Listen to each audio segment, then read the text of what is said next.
ตัวเสียก่อนแล้วน้องจะถอนกายใจนี้ไปเป็นเดิมลืมพักที่ดีอายนี้จะบอกขัดขืนโปรดน้องจงฝืนคืนดีเหมือนเก่าจงให้เวลาอายนี้ศึกษาจนจบก่อนจะได้พบกับความระทมมองเศร้าอย่าตัดหนทางวอนนางน้องจงทนเอาก่อนหักสองเขา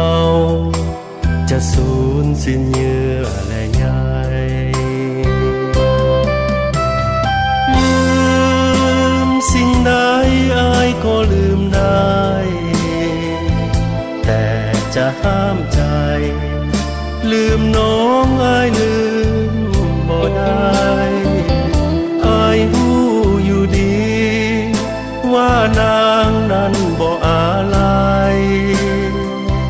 แต่ว่าจิตใจอายนั้นยังเคียงอยู่ใกล้จงให้เวลาอายพัฒนาตัวก่อน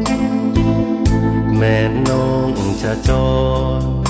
จากสายนี้ไปแสนไกลจะขอฮับกรรมเมื่อนางน้องบ่อาลัยจะซ้ำเพียงใดจงไปเมื่อสิ้นศึกษา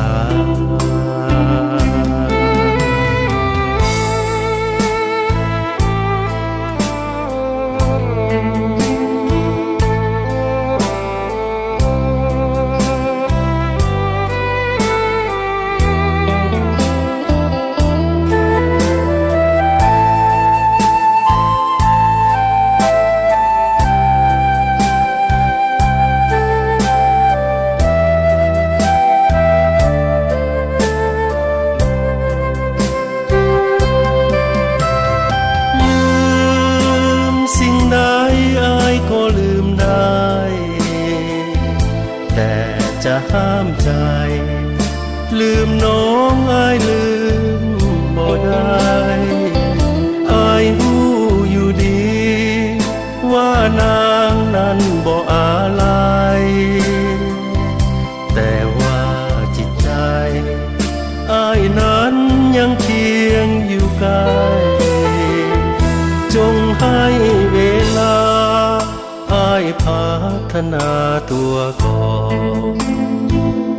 แม่น้องจะจรจากสายนี้ไปแสนไกล